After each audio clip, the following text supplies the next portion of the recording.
Jesus said, "Those who eat my flesh and drink my blood abide in me, and I in them.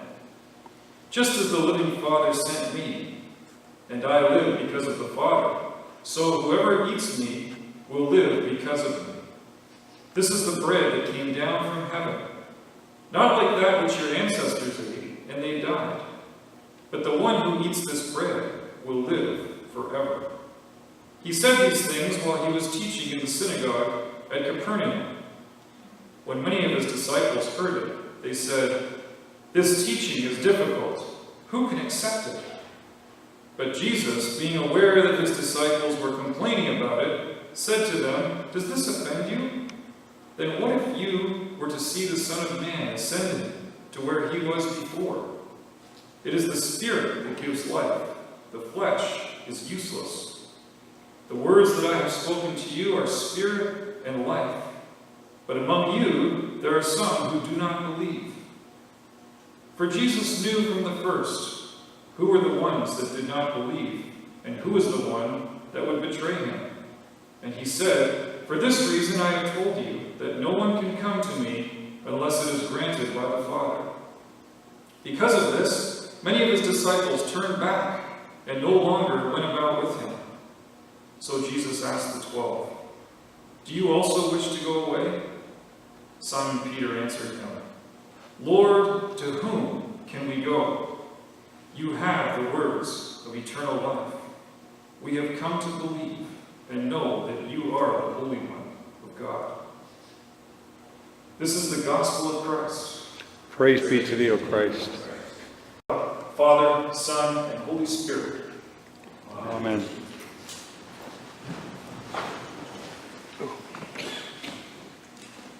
A few years ago, when I was on the pastoral staff of St. James Cathedral, we had a most amazing incident during a Sunday 11 a.m. Mass. The pews of the cathedral were pretty full, right to the back. And in the middle of the service, this young man wandered in and came in quietly, carrying a very large backpack. It looked like he was traveling on foot as a pilgrim. And he was wearing what's called a takia, which is you've seen them, a little white lace dome cap. And he was dressed in a long robe called an abaya. Clothing that obviously marked him out as a Muslim. And he looked, as I say, something like a pilgrim, one who was on a very long kind of exploratory journey from place to place. And he entered the cathedral, kind of much to the surprise of the greeters, and passed by them very politely, and went to a corner at the back of the church, and took out a prayer mat from his pack, and unrolled it there in the corner, and he spent 5 or so minutes right there in the middle of the service, on his knees, or often right down in prostrate prayer, all while the dean was in the pulpit delivering his homily. And then the visitor got up, and he rolled up his mat, he stuffed it back into his pack, and exited the church. He kind of gave a little nod to the greeters on the way out, and then he just disappeared into the Toronto morning. We never saw him ever again. Wow. It was an incident that, as you can imagine, sent a ripple of distraction over the cathedral, especially for those at the back who would have noticed him coming in. You know, some people kind of turned around in their pews and kind of craned their necks to see what this visitor was up to. The greeters at the back began to whisper among themselves. You know, what's he doing here? What happens now? What should we do? It's certainly not a regular occurrence for a Muslim to show up in the middle of a cathedral mass to say his own prayers. And it makes me wonder if a man wearing a takia and an abaya were to venture inside our doors right back there, right now, what would we do? What would we do? That sort of scenario was already anticipated 3,000 years ago by King Solomon. In our first reading, we heard Solomon's prayer of dedication of the magnificent temple that was built during his reign. The temple replaced the tabernacle that originated in the Sinai desert many, many generations earlier. Now, King David, if you remember, thought that the tabernacle was ill-suited to be the house of God because it was really nothing more than a big tent. And it was David's idea to build this big, glorious temple, which he was never able to do, but his son Solomon finally took up the task. And now today, if we can imagine ourselves back in that moment, maybe 3,000 years ago or so, the temple is finally complete with a big ribbon-cutting ceremony all set up. It's to stand at the center of Israel's life. The greatness of its structure symbolizes the greatness of God's presence among the people. But the temple can't localize God, or contain God, or wrap God up inside its walls. And in his prayer, Solomon is very quick to acknowledge, even heaven and the highest heaven cannot contain you, much less this house that I have built. Solomon knew that the presence of God is unbounded and universal. God was not the prized possession of only Israel. If you remember Psalm 24, very famous words that open that psalm. The earth is the Lord's, and all that is in it. This is why we find Solomon keenly concerned with foreigners, with those who aren't Israelites, those who may pray differently, those who live in other lands.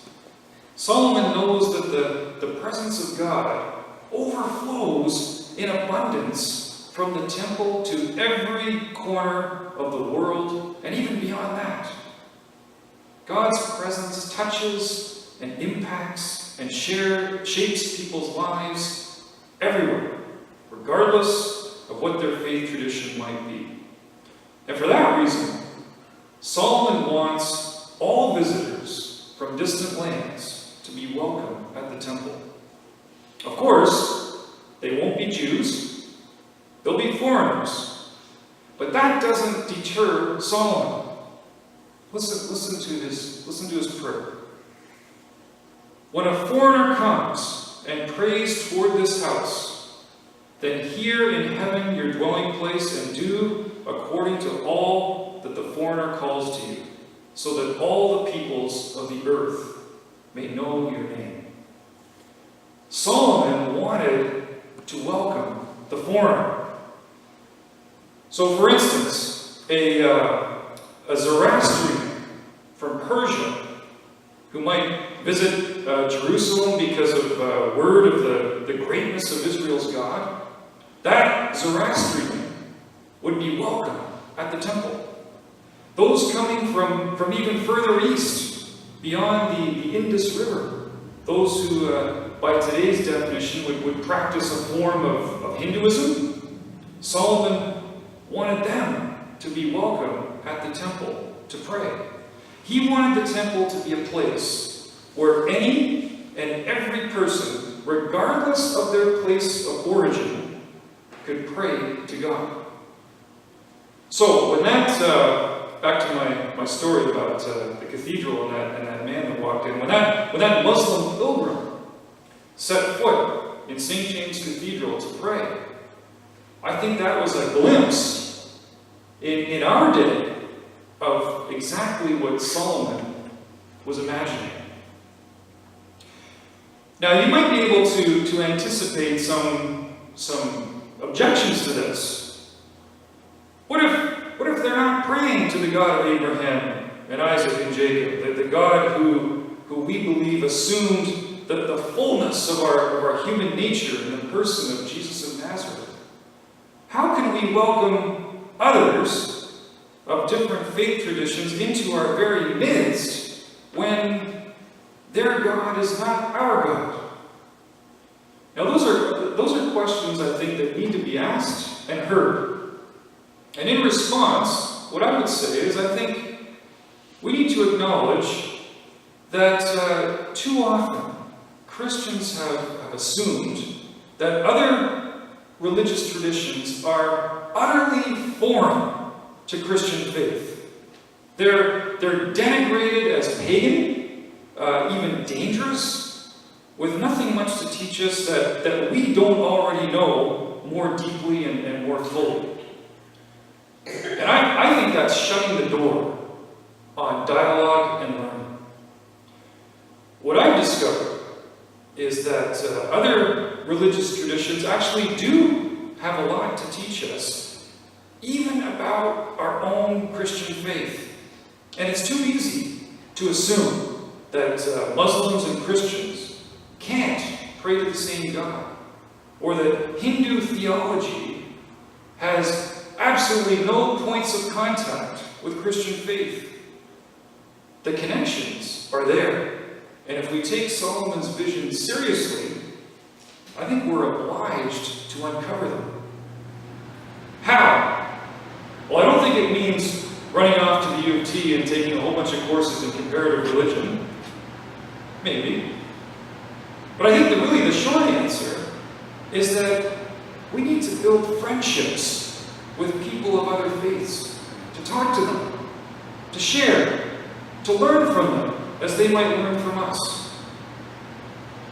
Some of you may know that our Diocese of Toronto has an interfaith officer. His name is the Reverend Gary Vandermeer. He's a priest of St. Anne's Parish in Toronto, near the intersection of Dufferin and Dundas.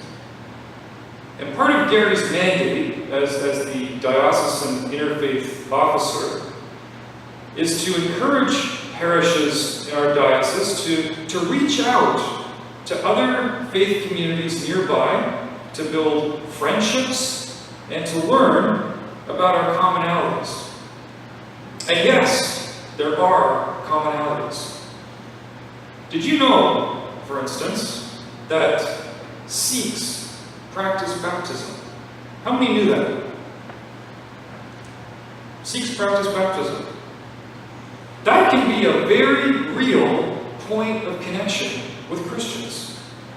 And so Gary is trying to build a team to undertake this sort of work, and he's reached out to me and others to be involved. And so very soon I'm going to begin a new appointment at St. Aidan's Parish in the east of Toronto. And some of what I'll be doing there is building relationships with the nearby synagogue, the mosque, and the Buddhist center to cultivate friendships, and then to ensure that St. Aidan's is always a place of welcome for all. Now, all that being said, I think it's important to be realistic. The fact of the matter is, we don't have a great flow of visitors of other faith traditions, those that Solomon would call foreigners. We don't have them flocking to our churches. And for one thing, those of other faiths have their own gathering places, sometimes just a block or two away from our churches. They're no longer strangers in a foreign land looking for a place to pray. They built their own temples and mosques. But even more significantly, just like our Christian churches, other faith traditions have been impacted in the West by secularism. The famous Canadian philosopher Charles Taylor has argued, I think convincingly, that secularism is not an ideology antagonistic to faith. It's actually an ideology that marginalizes faith by viewing it as optional. If you want to believe, you want to go to church, it's up to you. If you don't, great. It's all up to you. That's really the ideology of secularism.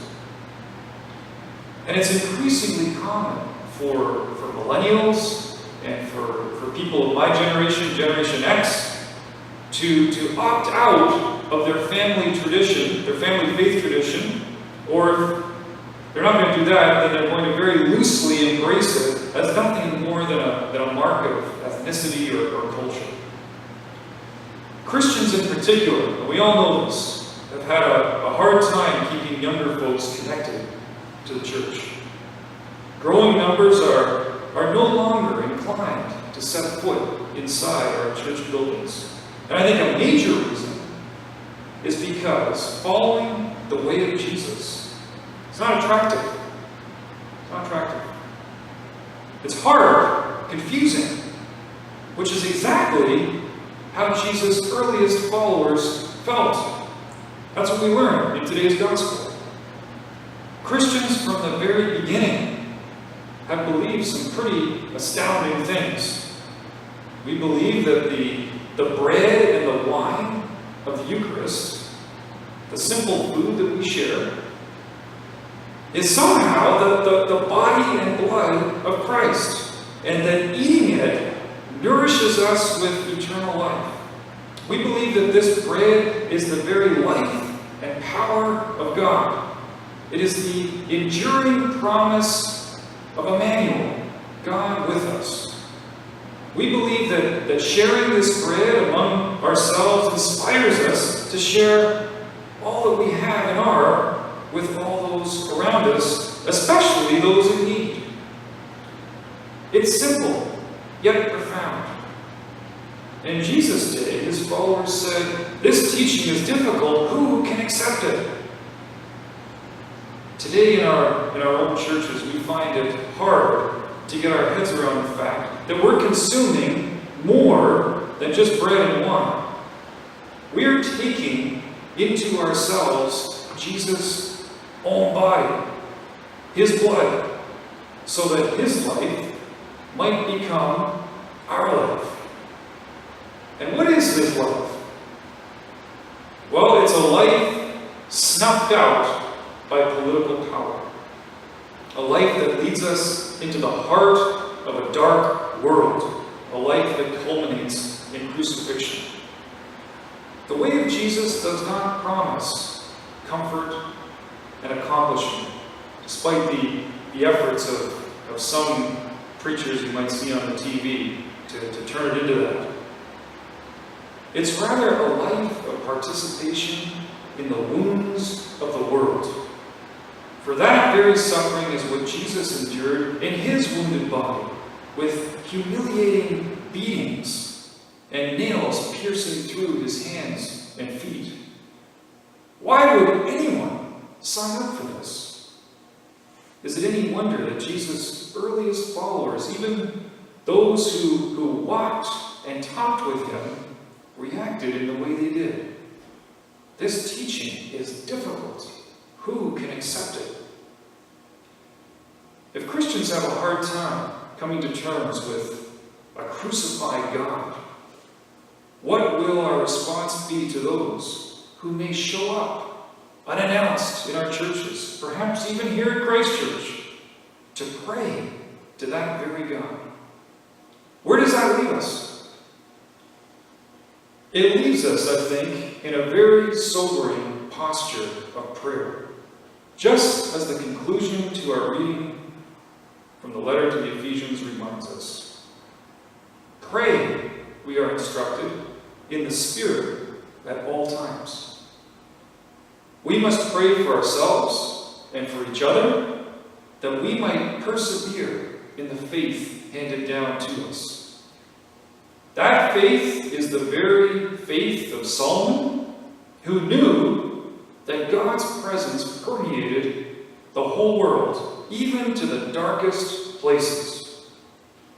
The faith handed to us is the faith of Solomon, who desired the temple, the house of God, to be a place of welcome for all people. It's the faith of the earliest followers of Jesus who are constantly challenged by the identification of the crucified Messiah with bread, which compelled them to share their own bread with all those they encountered in need. And it's this same faith today that will carry Christ Church Brampton into a future of hope. A future where its doors are flung open for any and all to come and pray. A future where the hard teachings and sayings of Jesus are continually wrestled with. A future where bread is shared fully. A future where the darkness of suffering draws us all ever closer into God's own life. And so I say in conclusion, persevere in that faith. Persevere in that faith. For through it all, we shall find the light that illumines the whole world.